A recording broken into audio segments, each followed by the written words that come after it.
Part 1. Counsellor and 2 students, Joseph and Cara. First, you have some time to look at questions 1 to 5.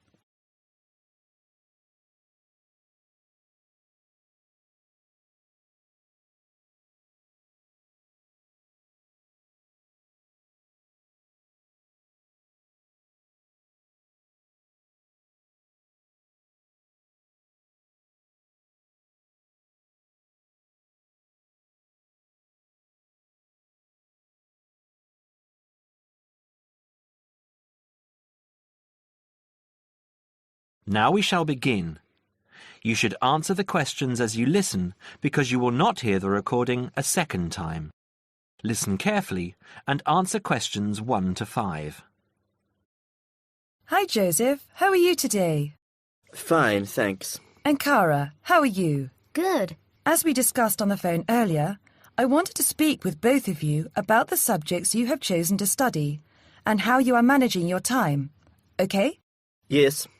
I think so. Okay, so I'll start with Cara. You've been here for how many months now? I've been here for 6 months. How are you finding it? It's good. I'm enjoying the course. And what about life outside? Are you making friends and socializing? Not really. People here are quite closed. They don't talk to you. I see. So, what do you do after classes? I usually go home and study, and I might go out for a walk, but never really with anyone. Sometimes my roommate Louisa comes with me, but she always seems to be busy. How is this affecting your schoolwork? I don't think it is, but I miss home. Cara, what I suggest for now is that you look into joining one of the social clubs on campus. There are a variety of them. You can go camping, skiing, snorkeling, painting, dancing, reading, horse riding, rowing. There's a list on the school website. Have a look and work out which one you're interested in and which suits your timetable. You'll meet friends that way and people who have the same career interests as you. As for the subjects you've chosen for a career in microbiology, I think you should look into dropping one of your subjects and picking it up again next year as a minor. You have a lot on your plate, and this will just cause great pressure. It doesn't mean that you aren't coping, but you're doing about 10 hours more than the average student a week. Think about it, and we can make another appointment to discuss it. When are you free? I have an hour free usually on Wednesdays at 11:30. Okay, good. Come to my office at 11:45 and wait in reception. Okay? Okay, I'll see you then. Before you hear the rest of the conversation, you have some time to look at questions 6 to 10.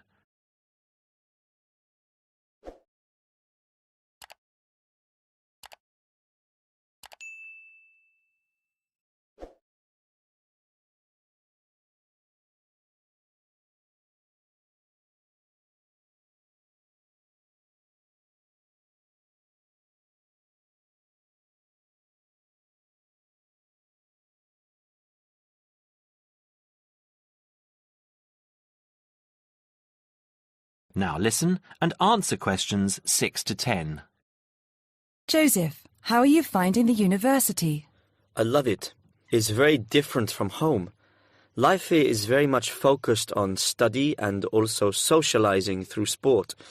People have been very friendly and curious about my culture. So, you've managed to integrate well? I think so. I've joined the rugby team, something I'd never thought I'd be interested in. And how are your studies going? I think I am doing well. I have a few assignments that need some work, but overall, I'm coping. That's good. I'm happy that you're enjoying the university, but remember, don't let your schoolwork get too far behind, because it will pile up, and before you know it, you will be late handing in work. You know that there's a penalty for handing in work late? No, I didn't. You would have been told at the start of the course, during orientation. I don't remember. You need to remember these things. They are very important. You might be an excellent student, but if you consistently hand in work late, you'll be penalised and you might end up losing your degree over it. That's a lot of years of work, okay? Yes, I'll remember that. And also remember that you have to attend 90% of your classes. So far, you have missed 5 tutorials. Be careful here. These could also cost you your degree. Is there any particular reason you missed these classes? I'd been training for our rugby match the night before and, well, we went out afterwards and I slept past my alarm clock. Joseph, I know this culture must be very different from where you come from, but please try and be a little more conservative with your time. I think maybe you should spend more time on your studies and less time on socializing. The subjects you've chosen are intensive. I want you to spend 3 hours a night studying before you decide to do anything else. I'll make an appointment to see you in a month, and we can assess your progress. I'll give you my business card. All my contact details are there. Call me in 3 weeks to organise another meeting. Do you have any questions for me? No, none. OK, I'll see you in a month. That is the end of part 1. You now have half a minute to check your answers.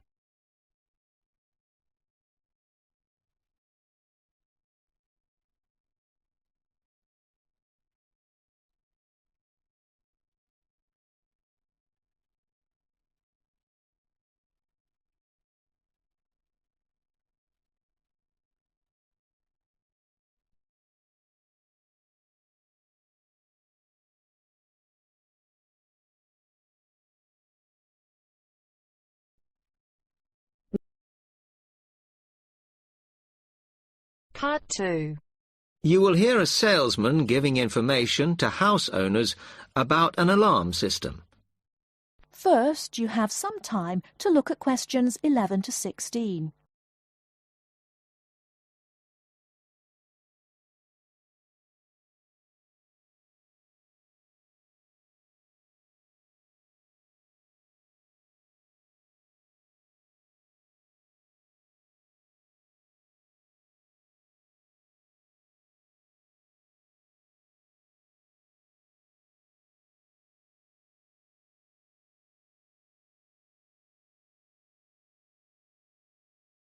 Now, listen carefully and answer questions 11 to 16. Thank you for inviting me to your residence meeting. My name is Martin Pugh from Safe Cell Alarms. I'm going to explain a little bit about home security, and I hope you'll all feel a bit better informed, and perhaps that you will even purchase one of the alarms we sell. It is all too easy these days for people to break into our homes. Did you know that 25% of all burglaries are committed by burglars breaking and entering via the back door? Even though it is locked, it is still relatively easy for someone to gain entry. And there are parts of our house that we think are not vulnerable because they look inaccessible. But they're not.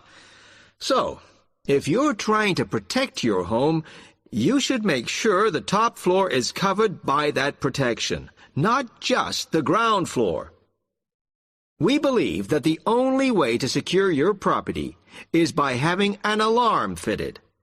Just having the alarm on the outside can put burglars off, and we also recommend that you warn them about the alarm. To do this, we suggest you stick a sign in the front window of the house so it can be seen clearly. This alone should be enough to dissuade a burglar before they start. Now, our company has a range of alarms on offer, and I brought several along for you to see tonight. But let me just explain a few things about them. First of all of our alarms are highly visible. They're colored red, and on the underneath, there's a blue light, which you can see whether they are switched on or not. This acts as a deterrent to burglars who can see it as an active alarm system. Like most systems, Our alarms are very sensitive, so you do need to look after them. You may be surprised to hear that a cat can often slink around unnoticed under the infrared beams, but a spider crawling across them will set them off. Also, our system is a little different from some. Most companies offer an option that connects their alarms to the police station. All our alarms have an automatic link to our company office. This means we can deal with a situation promptly and can sort out any alarms that have gone off by mistake. Before you hear the rest of the talk, you have some time to look at questions 17 to 20.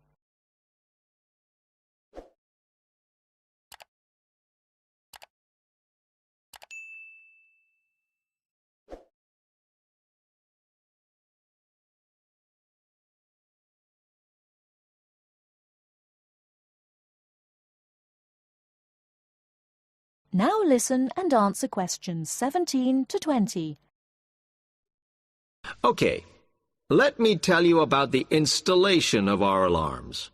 Later on, I'll show you some house plans and diagrams of how the alarms operate, but you don't have to worry about them being intrusive, as we normally put them in hallways rather than individual rooms. The diagrams show you how the beams work to cover the whole house in this way. Oh, one small thing while I remember is don't leave your security code in your house. A lot of people keep it in the kitchen or their study, but we suggest you leave it with a neighbor so that if there is a break-in, the burglars can switch the system off. Now, regarding the practical aspects of installation, I know that many of you are out all day, and I'm afraid we don't install the alarms at weekends. But we do offer a service where we can fit the alarm system in the evenings for you. But we do charge a little bit extra for that. Finally, we do offer a range of systems, so I suggest you look at the leaflets on our prices. And please, don't be put off from investing in a more sophisticated system to protect your home, as we do allow you to set up a monthly payment if it's too much in one go. Okay, now, if you'd like to come forward... That is the end of part 2. You now have half a minute to check your answers.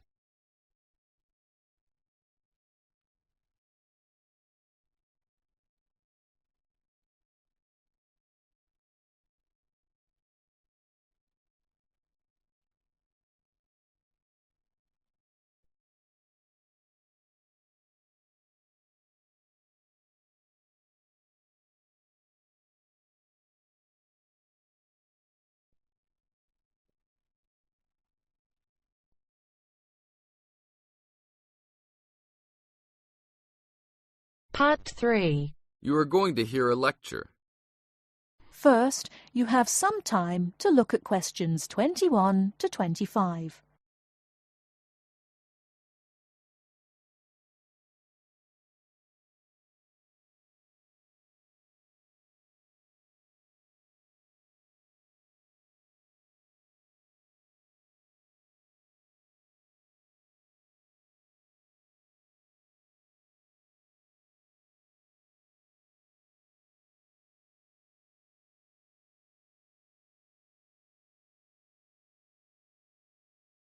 Now listen carefully and answer questions 21 to 25. I'd like to introduce Rebecca Bramwell, an artist and illustrator who has come along today to talk to you all about getting your first job or commission as an artist.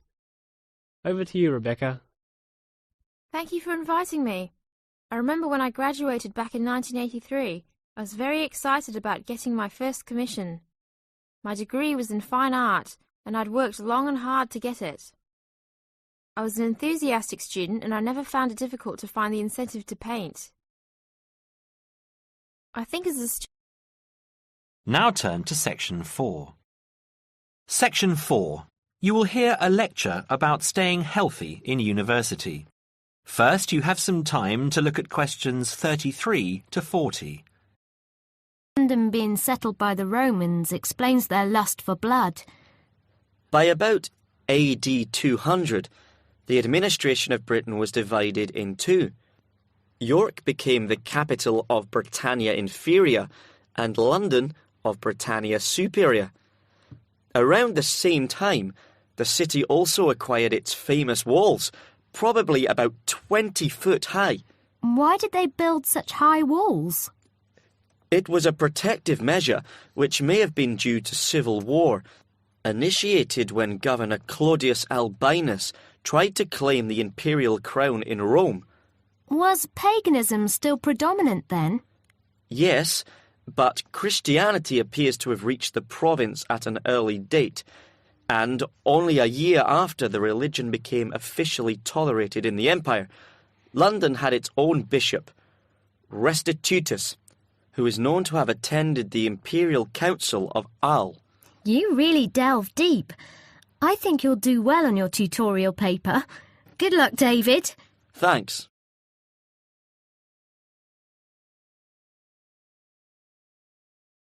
Good morning all. Welcome to our regular lecture on health issues. This series of lectures is organised by the Students' Union and is part of an attempt to help you stay healthy while coping with study and social life at the same time. It's a great pleasure to welcome back Ms. Mary Kirk, who is a professional health advisor and physical education officer. Thank you, Peter, for the introduction. It's a pleasure to be back. Today we're going to discuss the benefits of exercise. University life is hectic and stressful. It also involves a lot of sedentary work, that is, sitting for many hours at a time. What I'd like to focus on is how to approach exercise, not only from the aspect of health benefits, but also as a form of stress relief.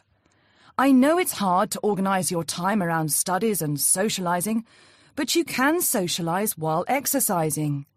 If you have an hour free in the morning, afternoon or evening, it would be a good idea to get together with your friends and create a sports team.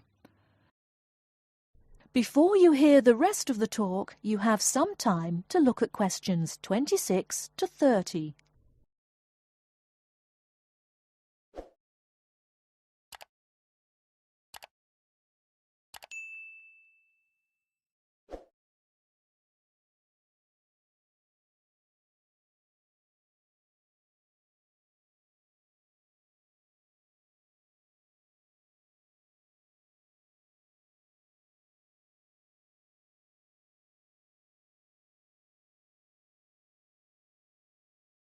Now listen and answer questions 26 to 30.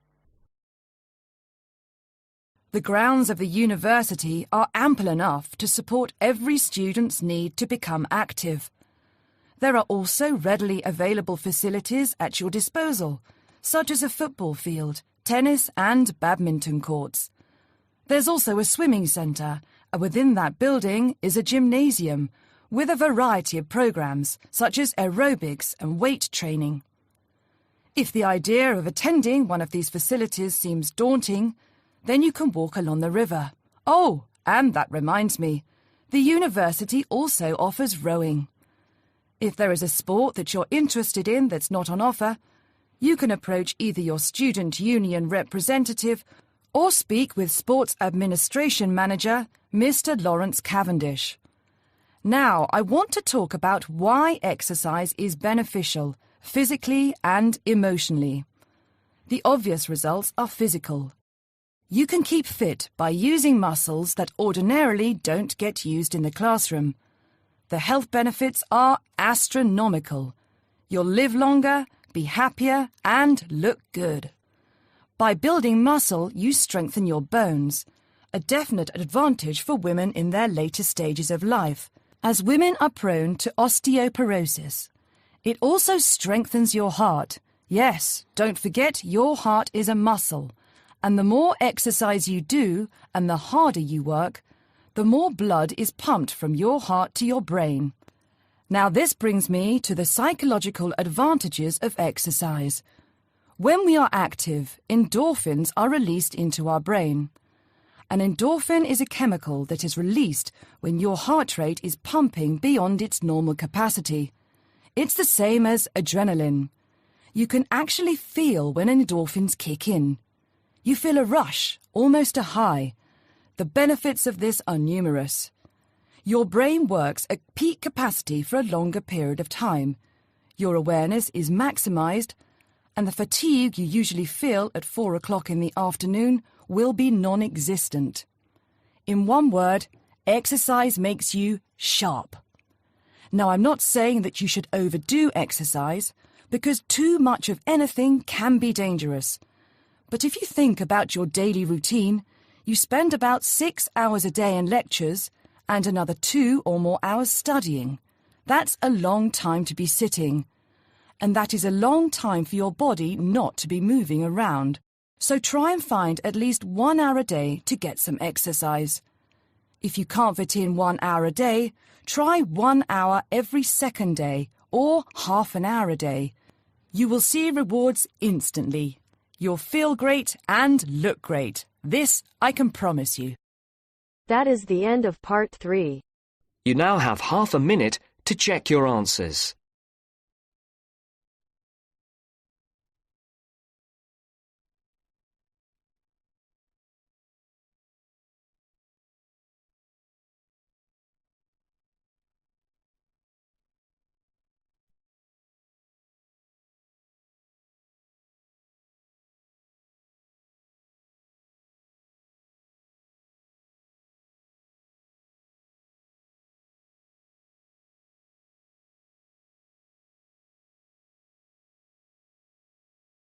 Part 4. You are going to listen to a lecture on language learning. First, you have some time to look at questions 31 to 40.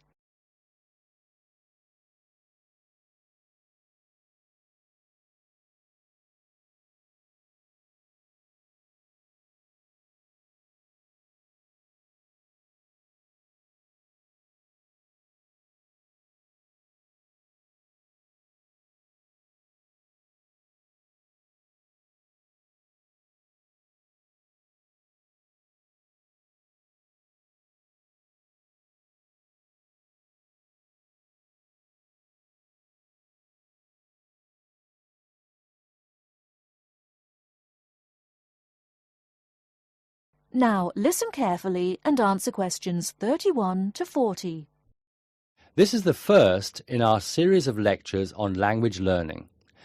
The topic I'd like to deal with today is, what makes a successful language learner? There's been a lot of research into what makes some people learn a language faster than others. In this lecture, I'll summarize the main findings of the research into the subject.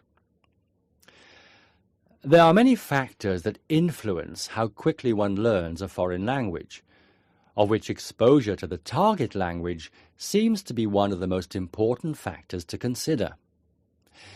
It's this factor which determines the speed of learning a language, especially among those people who learn a foreign language outside the classroom.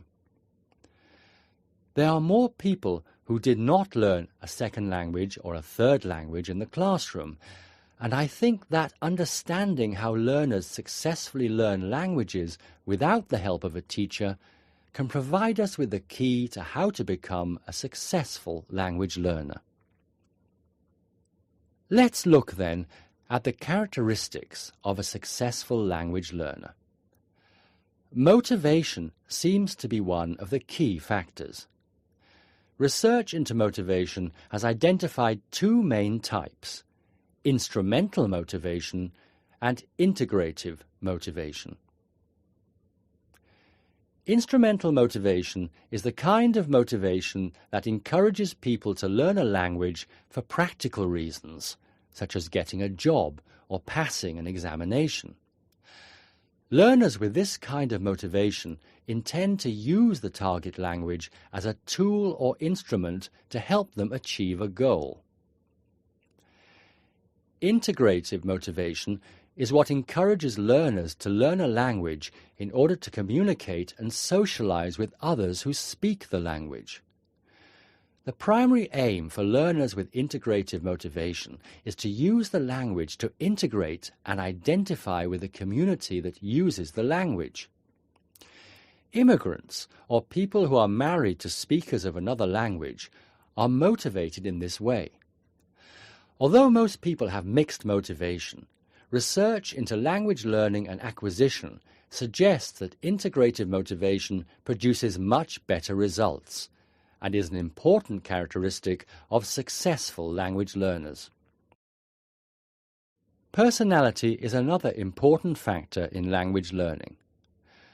One does not need to be an extrovert to learn a foreign language, but willingness to experiment and take risks is essential. Introverted or anxious learners who are afraid of making mistakes find it harder to learn a language. Good language learners will try to experiment with different ways of learning vocabulary or grammar until they find the way that suits them best. Language is a complex system. Successful language learners often design complex learning systems to master a language. They think about how they learn and organize their learning accordingly. They develop their own learning style and use a range of learning skills such as efficient revision techniques, systems for learning and organizing vocabulary, the ability to monitor their own speech, and the ability to plan their learning. Finally, age is another major factor to be borne in mind. Children seem to be in the best position to learn a foreign language rapidly and with the best results. Older learners can also be very successful and become proficient at using a language. Adult learners who make decisions about their learning and are independent of the teacher, who are analytical and aware of how they learn, and who take responsibility for their learning, stand a very good chance of learning a foreign language successfully. That is the end of part 4. You now have half a minute to check your answers.